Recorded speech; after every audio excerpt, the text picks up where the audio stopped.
If your child falls and hits their head, it can be really, really hard to know what to do in that situation if you've never dealt with it before. Let's explore the urgency for medical care because it's not always an emergency and oftentimes things can be managed at home.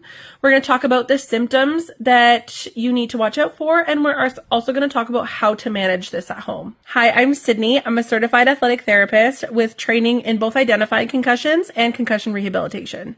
This video is specifically about nonverbal children, meaning children who are either too young or may have a disability that prevents them from being able to articulate their symptoms to you, so you need to watch for their symptoms instead.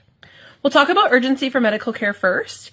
If your child falls and experiences any of the following: loss of consciousness, seizing, a cut that won't stop bleeding, blood or clear fluid coming from the nose or the ears, repeated vomiting, unequal pupil size, or they cannot stay awake, this means you either need to call 911 or you need to go into an emergency room.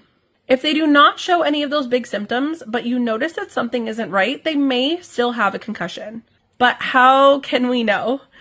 The things we are looking out for are changes in appetite, behavior, mannerisms, sleep patterns, anything that seems abnormal or off about your child. You know your child the best. So if there is something that doesn't seem right, something probably isn't. These symptoms can continue to change within the first 72 hours, so make sure that you are paying close attention to what your child is doing, how your child is acting, the way that they're sleeping, the way that they're eating, all of those kinds of things within the first 72 hours. So what if we notice these symptoms? Then what are we supposed to do?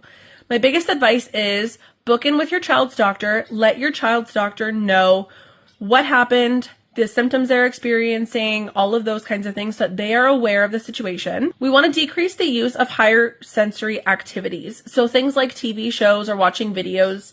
We want to decrease loud or busy places. So we don't want to go to any big family gatherings or anything like that. And we want to decrease the use of really busy toys. So things that have a lot of lights and a lot of sounds, a lot of bright colors, and keep things a little bit more low key. So we want to take part in activities that are lower sensory. Things that are quiet, things that make them feel safe.